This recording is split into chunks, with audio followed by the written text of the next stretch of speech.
bem, meus irmãos? Dando continuidade ao livro de Marcos, na exposição, Marcos capítulo 5, no verso 1 ao 20, nos diz assim: Entrementes chegaram a outra margem do mar, a terra dos Gerazenos, e ao desembarcar logo veio dos sepulcros ao seu encontro um homem possesso de espírito imundo, o qual vivia nos sepulcros e nem mesmo com cadeias alguém podia prendê-lo. Porque tendo sido muitas vezes preso com grilhões e cadeias, as cadeias foram quebradas por ele, e os grilhões despedaçados, e ninguém podia subjugá-lo. Andava sempre de noite e de dia clamando por entre os sepulcros e pelos montes, ferindo-se com pedras. Quando de longe viu Jesus, correu e o adorou, exclamando com alta voz: Que tenho contigo, Jesus, Filho de Deus Altíssimo? Conjuro-te por Deus que não me atormentes. Porque Jesus lhe dissera: Espírito imundo, sai deste homem. E perguntou-lhe: Qual é teu nome? Respondeu ele: Legião é o meu nome, porque somos muitos. E rogou-lhe encarecidamente que os não mandasse para fora do país. Ora, pastava ali pelo monte uma grande manada de porcos. E os espíritos imundos rogaram a Jesus, dizendo: Manda-nos para os porcos, para que entremos neles. E Jesus o permitiu. Então, saindo os espíritos imundos, entraram nos porcos, e a manada, que era cerca de 2.000, precipitou-se despenhadeiro abaixo, para dentro do mar, onde se afogaram. Os porqueiros fugiram e os anunciavam na cidade pelos campos. Então saiu o povo para ver o que sucedera.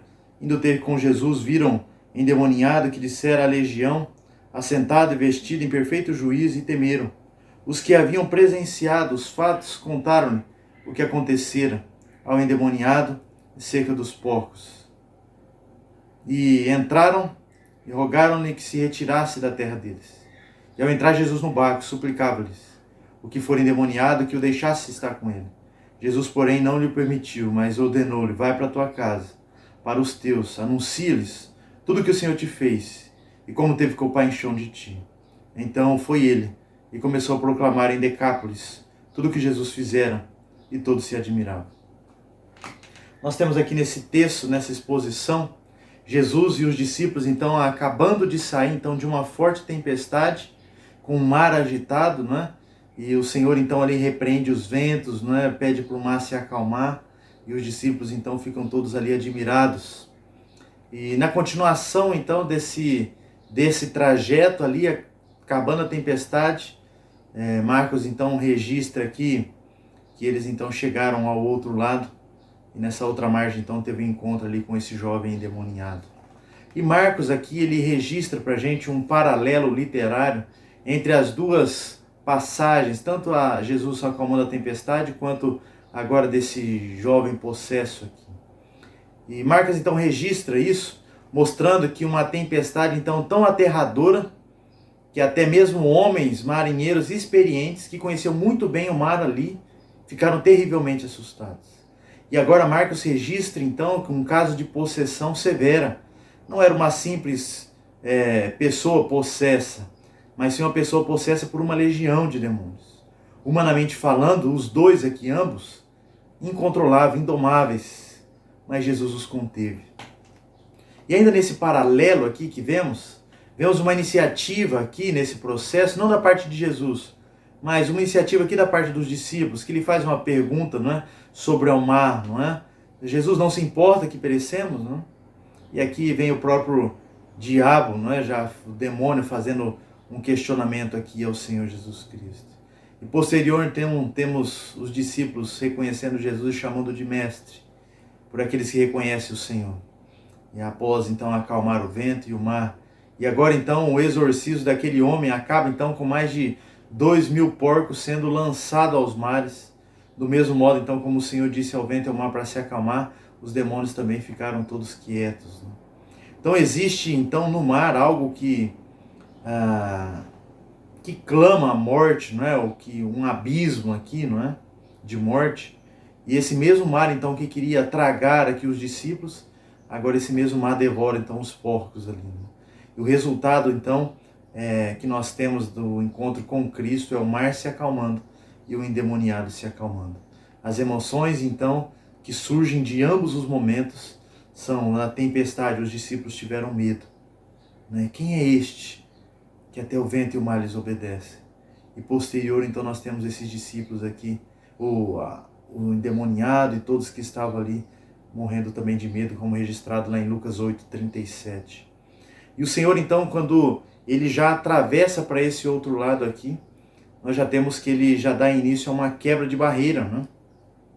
Então, essa quebra de barreira ali, ao entrar numa região a qual os judeus consideravam então impura, né? Era noite, né? Depois de uma assombrosa tempestade, Jesus então chega a um lugar deserto, íngreme, cheio de cavernas. Desembarca então em um cemitério onde havia vários corpos ali, possivelmente até expostos em decomposição ali. Em pleno dia já é um lugar assombroso, né? Que traria medo e temor a qualquer valente. E sendo de noite, então, esse efeito seria ainda mais dramático, né? Nesse lugar sombrio, sai um homem louco, desvairado, possesso e nu, ferindo-se então com pedras, um espectro humano ali, não é? Uma escória da sociedade, e havia dentro dele ali então uma legião de demônios. E essa legião aqui era uma corporação conhecida na época ali de faixa de 6.000 soldados romanos. Em cada, então, nada infundia tanto medo, terror, como uma legião romana. Era um exército, então, de invasão, de crueldade, um exército também de destruição. E essa legião romana, então, era composta por uma infantaria de cavalaria, e nessa tinha, então, infantaria tinha arqueiros, estrategistas, combatentes, incendiários e aqueles também que lutavam com espadas. E Hendrickson nos mostra um pouco disso, falando ainda que por onde essa legião passava deixava um rastro de destruição e morte. E essa legião então era irresistível. Aonde eles chegavam, as cidades eram assaltadas, dominadas, seus habitantes arrastados e eram então aqui levados como súditos e escravos. A legião era a mais poderosa máquina de guerra conhecida de todos os tempos. A legião romana então formava um braço forte com o qual Roma havia então subjugado o mundo. Assim era o poder então diabólico, né, que dominava aquele ser humano. Havia um poder então aqui de destruição descomunal dentro daquele homem, transformando sua vida num verdadeiro inferno. E havia um dito judeu que expressava o seguinte: uma legião de espíritos malignos está à espreita e em torno de cada homem, dizendo: quando cairás nas mãos de um de nós e poderemos tomar posse dele? Tamanha o medo que o pessoal tinha, né, de pensar nessa questão dessa possessão aqui. Já tinha até então um dito aqui judaico, né? E agora então, por que será que Jesus faz essa pergunta ao diabo? Mas a pergunta que Jesus faz é única e exclusivamente para revelar ao endemoniado a seriedade, mostrar aos discípulos, não é? A seriedade da condição que aquele homem estava. Para libertá-lo dela, Jesus então deseja acalmá-lo, fortalecer a sua consciência, o seu real, o seu eu real. Deseja então libertá-lo completamente e libertá-lo dessa ligação próxima aqui, como identificação como esse endemoninhado, né? Mostrando para as pessoas que estavam ali também que ele havia sido curado. Que situação terrível vivia aquele homem. E se lembra então quando olhamos para o reino de Deus, na semana passada, na parábola do grão de mostarda, que era menor então de todas as sementes, né? Mas se torna maior das hortaliças, até pássaros então podem chegar a ele fazer os seus ninhos. Como disse então, Jesus ali naquele momento está rompendo barreiras aqui, né? Quebrando barreiras. E como disse então, essa árvore, então Deus então iria começar a acolher outros grupos, não é? Nesse reino de Deus aqui. E dando início aqui então a um grupo e entrada de gentios. Pois aqui nesse texto Jesus atravessa para um lado do mar para anunciar o seu reino, não é? Um lugar onde aos judeus, como eu disse, era um lugar impuro. E Jesus ultrapassa então essas barreiras geográficas. Também barreira moral e espiritual. E quando Jesus atravessa aqui, ao chegar lá ele também é rejeitado. Após Jesus então libertar esse homem possesso, o povo correu então para ver o que estava acontecendo. E quando os mais curiosos chegaram ao lugar, encontraram um homem então que estava louco, sentado em plena posse das suas faculdades. O endemoniado, desaforado e nu, converteu-se então em um cidadão cordato, né? Então agora ele estava tudo bem, né? O endemoniado então estava acordado, estava razoável. E a gente pensaria então o que o acontecido aqui ia trazer alegria ao coração daquelas pessoas, mas a reação delas foi de terror. A gente pensaria que foram pedir a Jesus para que ele ficasse ali. Fica aqui, Jesus, e liberta as outras pessoas, liberta nosso povo, né? Mas ao contrário disso, lhe pediram então para que Jesus fosse embora o mais rápido possível. E o principal grito de batalha da mente humana é: por favor, não perturbe a minha ordem. De maneira instintiva aqui então a gente diz: não perturbe a minha comunidade. Se alguém viesse a nós, né, que gozamos de uma situação folgada e nos dissesse: eu posso mudar o mundo para que o mundo seja então melhor para a maioria, embora possivelmente vocês tenham que renunciar a alguma coisa, uma parte da sua comodidade, pelo menos por algum tempo. Então terão que se arrumar com algumas outras coisas em favor de outros. A maioria da gente ia dizer: preferimos que deixar as nossas coisas como estão. E é de maneira então instintiva que a gente diz: não perturbe as minhas posses. Isso não é mais do que um outro aspecto da mesma coisa. Não há ninguém que abandone então o seu bom grau, não é? Quanto mais velhos somos, mais birrentos ficamos com as nossas coisas que temos. E os gadarenos aqui expulsaram Jesus da terra porque eles amavam mais aos porcos, amavam mais ao dinheiro do que a Jesus. E essa é a terrível cegueira materialista que diz Ernesto, de Lucas registrando em 8:37. Todo o povo da circunvizinhança dos Genezarenos rogou-lhe que ele se retirasse dele, pois estavam possuídos de grande medo. E Jesus, tomando um barco, voltou. Jesus não os constrangeu nem forçou a sua permanência na terra deles, sem qualquer questionamento ou palavra, entrou no barco e deixou a terra de Gadara. Porém, quando Cristo vem ao nosso encontro, nos chama para caminhar com Ele, isso implica em renúncia, implica em mudança de vida, em abandono. E os genezarenos, então, não fizeram diferente do que o diabo. Quando, então, disse para Jesus: conjuro-te, Deus, para que não me atormente, me deixe aqui. Eles rejeitaram o Messias, mas rejeitaram pedindo para que ele saísse, mas Jesus já preparou um grande missionário ali. Comissiona o próprio homem, então, que estava endemoniado, que fora liberto, para anunciar o reino de Deus a eles. William Hendricks diz ainda que a cidade ou a região que ele foi anunciar ali, chamada de Decápolis, era uma liga de cidades vizinhas helênicas ali, não é? Tinha Citópolis, Filadélfia, Gerasa, Pela, Damasco, Canata, Dion, Abila, Gadara e Hippo. Essas são apenas algumas das cidades ali, não é? E não apenas anunciam uma mensagem teórica do que Jesus fizera na sua vida, mas a sua própria experiência de vida. As pessoas estavam vendo ele porque conheciam ele. Era um retrato vivo do poder do evangelho transformador. Ele era ali então um monumento, um verdadeiro monumento da graça de Deus. Meus irmãos, não há melhor lugar para estarmos a não ser aos pés do Senhor. Devemos nos submeter a Ele, devemos submeter as nossas escolhas a Ele. Ele sabe o que é melhor para nós, o importante é estar ali no centro da sua vontade. Esse homem então tornou-se ali um dos principais missionários entre os gentios e um dos primeiros missionários entre os gentios. E Jesus então saiu de Gadara, mas ele permaneceu dando um vivo e poderoso testemunho de graça e do poder do Senhor Jesus Cristo. E a gente pode concluir e encerrar dizendo que nós vimos nessa noite então um acontecimento aqui real desse paralelo entre a tempestade e esse encontro com esse endemoniado.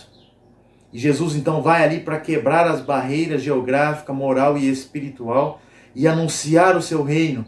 E mesmo assim ali é rejeitado pelos genezarenos, mas Jesus deixa ali o seu missionário.